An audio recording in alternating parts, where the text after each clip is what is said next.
Hello students. आज हम क्षितिज भाग 1 रसखान जी की कविता संवैये का अध्ययन करेंगे। जैसा कि मैं आपको पहले वीडियो में भी बता चुका हूँ कि जो रसखान जी का मूल नाम सैयद इब्राहिम खां था और वे एक इस्लाम संप्रदाय से संबंधित थे, मुसलमान थे। लेकिन जैसा कि मैंने आपको उस कहानी में भी बता दिया था कि किस प्रकार एक मुसलमान संप्रदाय के होते हुए भी उन्होंने कृष्ण भक्ति को प्राप्त किया। तो उनका जो कृष्ण जी के प्रति प्रेम था, या हम ये भी कह सकते हैं कि उनके प्रेम ने उन्हें जो मुग्ध कर दिया था, जिससे वह ब्रज भूमि में ही जा बसे। और वह एक नहीं दो नहीं बल्कि उन्हें जितने भी जन्म मिले, आगे की बात कर रहे हैं, जितने भी जन्म उनको मिलते हैं इस धरती पर, तो वो ब्रज में ही बसना चाहते हैं, ब्रज में ही रहना चाहते हैं। तो पहले संवैये में भी हम बात करें कि जो कवि हैं अपने जन्म में, अगर उनको इस जन्म के आगे भी कोई जन्म मिलता है तो वह कृष्ण और ब्रज भूमि के आसपास ही रहने की इच्छा को व्यक्त करता है। तो कवि कहता है कि मानुष, मानुष का अर्थात होता है मनुष्य। मानुष का मतलब क्या होता है? मनुष्य। हो तो वही रसखानी, रसखानी अर्थात रसखान जी। बसो, बसना, ब्रज, ब्रज, गोकुल, गांव के ग्वारन, ग्वारन अर्थात ग्वालों। तो कवि कहता है कि अगले जन्म में यदि मैं क्या बनूं? मनुष्य बनूं। कवि क्या कहते हैं, अर्थात कौन है? रसखान जी क्या कहते हैं कि यदि मुझे अगले जन्म में मैं क्या बनूं? मनुष्य बनूं, तो बसो ब्रज गोकुल गांव के ग्वारन। तो मैं कहाँ बसना? बसो मतलब बसना। मैं कहाँ बसना चाहूंगा? गोकुल गांव के ग्वालों के बीच रहना चाहूंगा। कवि क्या कहता है कि मानुष हो तो वही रसखान, रसखान जी कहते हैं, कवि रसखान है, रसखानी यहाँ पे रसखान जी कहते हैं यदि मैं मनुष्य बनूं तो मैं ब्रज गोकुल गांव के ग्वालों के बीच में ही रहना या बनना चाहूंगा। तो जो पशु, पशु अर्थात पशु, जानवर, जो पशु हो तो कहा बस मेरो। भी अगर मैं पशु भी बनूं तो इसमें मेरी वश तो नहीं होगा। तो कवि क्या कह रहा है कि जो पशु हो तो कहा बस मेरो, चरो, चरो अर्थात चरना, नित हमेशा, नंद, नंद अर्थात नंद बाबा, कृष्ण जी के पिताजी की, धेनु अर्थात गायें, गायों का हम मंझारन के बीच में। तो कवि कहता है कि यदि वह किस रूप में, यदि वह पशु बना तो, कवि कहता है कि यदि वह पशु बना तो इसमें मेरा कोई वश नहीं है, बस मेरे बस की बात नहीं है। अगर मैं पशु भी बना तो मेरे कोई बस की बात नहीं है। और मैं कहाँ चरना चाहूंगा? नंद बाबा की गायों के बीच में चरना चाहूंगा। भी कहता है कि यदि मुझे पशु भी बनना पड़ा, इसमें तो मेरे बस के ना, भगवान मुझे क्या बनाते हैं? मनुष्य बनाया, तो मैं गोकुल गांव में बसना चाहूंगा। और यदि मुझे पशु भी बनाते हैं तो मैं जो गायें हैं, नंद बाबा की जो गायें हैं, उनके बीच चरना चाहूंगा। मझारन बीच में, देहनु गायें, नंद अर्थात नंद बाबा, नित मतलब हमेशा, चरो मतलब चरना। पाहन, पाहन होता है पत्थर। हो तो वही गिरी, गिरी अर्थात पर्वत, को जो कियो हरिछत्र पुरिंदर धारण। हरिछत्र मतलब क्या है कि हम जो बात करें, श्री कृष्ण जी की बात कर रहे हैं कि कि पुरिंदर इंद्र, यानी भी जो हरि भगवान जी हैं, जो उन्होंने पर्वत उठाया है। तो कवि कहते हैं कि पाहन, पाहन अर्थात पत्थर, हो तो वही गिरी, गिरी अर्थात पर्वत, को जो कियो हरिछत्र पुरिंदर धारण। हरिछत्र मतलब कि जो श्री कृष्ण जी ने अपनी उंगली पर धारण किया है। कि कवि कहता है कि यदि मैं पत्थर बना या मुझे पत्थर बनना पड़ा तो मैं उस पर्वत का पत्थर बनूंगा जिसको श्री कृष्ण जी ने अपनी उंगली पर धारण किया था, अर्थात गोवर्धन पर्वत। श्री कृष्ण जी ने गोवर्धन पर्वत को अपनी उंगली पर धारण किया था। क्यों? क्योंकि जब इंद्र के कोप से बचाने के लिए, क्योंकि इंद्र खूब वर्षा करते हैं, मूसलाधार वर्षा करते हैं ब्रज गोकुल पर, तब श्री कृष्ण जी वहाँ के लोगों को बचाने के लिए उस गोवर्धन को अपनी उंगली पर उठा लिया था।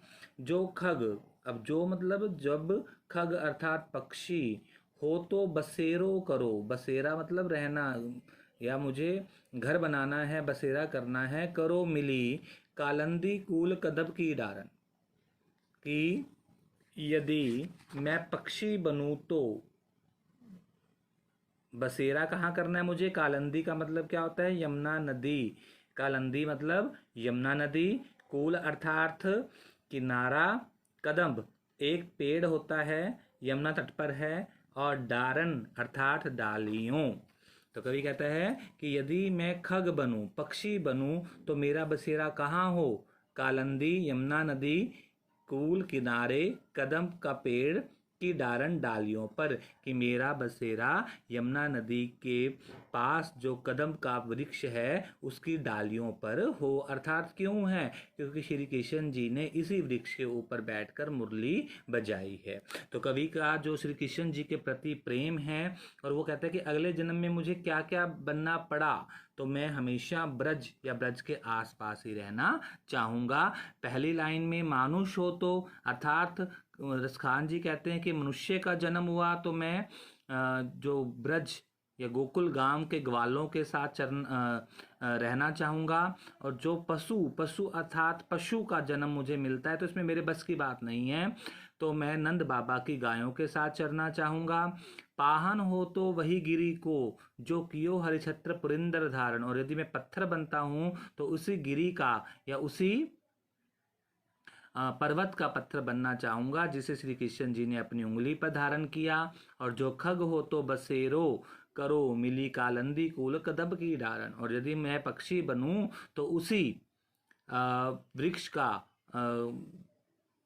वृक्ष पर बसेरा चाहता हूँ, रहना चाहता हूँ। कौन सा? जो यमुना नदी के समीप कदम का वृक्ष है उसकी डालियों पर अपना बसेरा चाहता हूँ। तो इस समये से जो रसखान जी हैं उनका श्री कृष्ण जी के प्रति जो प्रेम है वह प्रदर्शित होता है कि वह कितना भी प्रेम श्री कृष्ण जी से करते हैं। और इस समये की जो भाषा है वह है ब्रज भाषा। ब्रज भाषा में रचित यह समैया है। और कालंदी कूल कदम की डारन में जो अनुप्रास अलंकार का भी प्रयोग किया गया है। तो इसके पश्चात हम दूसरे पहरे की ओर अग्रसर होते हैं। या लकुटी अरु कामरिया। अब लकुटी क्या होता है? लाठी, और कामरिया होता है कंबल। पर राज तिहु पर की तजी डारो। तो यहाँ पर हम बात करें जो श्री कृष्ण जी के प्रति जो प्रेम है रसखान जी का, तो कहते हैं जब श्री कृष्ण जी बाल रूप में थे, ग्वालों के रूप में थे, तब वो जब गायों को चराने के लिए जंगलों में जाते थे तो अपने साथ एक लाठी और काला कंबल उनके पास होता था। तो रसखान जी कहते हैं या लकुटी, लकुटी का अर्थार्थ लाठी और कामरिया अर्थार्थ कंबल। पर राज तिहुपुर के तजी डारो, की रसखान जी क्या कह रहे हैं कि जो रसखान जी कहते हैं कि जो श्री कृष्ण जी के पास जो कंबल है और जो उनके हाथ में लाठी है उस पर तिहु, तिहु अर्थात तीनों, पुर की तजी डारो भी तीनों राज, तीनों जो लोगों का राज है ना वह भी नौछावर कर सकता है या वह भी त्यागा जा सकता है। आठू सिद्धि नवोनिधि के सुख नंद की गाय चराई बिसारो। अब देखिए आठों सिद्धियाँ, आठों सिद्धि अर्थात आठों सिद्धियाँ, वो मैं आपको भी नाम बताऊंगा। अनीमा, महिमा, गरिमा, लघिमा, प्राप्ति, प्राकाम्य, इशितव और वशितव, ये 8 अलौकिक शक्तियाँ होती हैं। आठों सिद्धि अर्थात 8 शक्तियाँ, नवो निधियाँ, नवो मतलब 9 निधियाँ कहलाती हैं। जैसे कि कुबेर की निधियाँ होती हैं, जैसे है पदम, महापदम, शंख, मक्र, कच्छप, मुकुंद, कुंद, नील और खर्व। ये कुबेर की 9 निधियाँ हैं। कुबेर जी है ना, जो धन की रक्षा करते हैं। आठों सिद्धियां अर्थात कवि कहता है कि 8 शक्तियां और नव निधियां अर्थात 9 निधियां, जो कुबेर की निधियां है ना, उनको के सुख नंद की गाय चराई बिसारो, कि इन सब का भी परित्याग कर सकता है। किसके लिए? कि नंद की गायों को चराने के बदले। अर्थात क्या है कि कवि कहता है कि वह नंद की बाबा की जो गायें हैं उनको चराना के सुख में, उनको चराने के सुख में वह 9 निधियों और 8 शक्तियों को भी न्यौछावर कर सकता है। रसखान कबो इन आखिन सो, तो रसखान जी क्या कहते हैं? रसखान कबो इन आखिन सो, ब्रज के बन बाग तड़ाग निहारो। तो रसखान जी कहते हैं कि मैंने अपनी आँखों से, रसखान कबो इन आँखों से, आखिन से, रसखान जी कहते हैं कि इन आँखों से वे ब्रज के वनों को, बागों को, तालाबों को निहारना चाहता है, देखना चाहता है। कोटिक ए कल धोत के धाम, करील के कुंजन ऊपर वारो। कुंजन मतलब कुंजो, कुंजन का मतलब कुंजो, और कला धोत के धाम अर्थात सोने के महल। तो कवि यानी रसखान जी कहते हैं कि वे करील के कुंजन ऊपर वारो अर्थात क्या है? यमुना नदी के किनारे जो कदम के वृक्ष हैं उसके ऊपर वो कितने ही सोने के महल न्यौछावर किए जा सकते हैं। कि उनको निहारना है, किनको? जो कदम का वृक्ष है, यमुना नदी के किनारे पर जो कदम का वृक्ष है उसके ऊपर कला धोत अर्थात सोने के महल, कला धोत अर्थात सोने के महल तक को भी न्यौछावर किया जा सकता है। कहने का अभिप्राय क्या है, भाव क्या है कि जो सुख कवि को ब्रज के प्राकृतिक सौंदर्य को निहारने में है वह सांसारिक वस्तुओं में दूर दूर तक नहीं है। तो कहने का अभिप्राय क्या है? ब्रज के बाग वन तड़ाग में अनुप्रास अलंकार है और श्री कृष्ण जी के प्रति जो प्रेम है, रसखान जी का जो प्रेम है वह क्या है? अलौकिक है, निस्वार्थ से भरा हुआ है।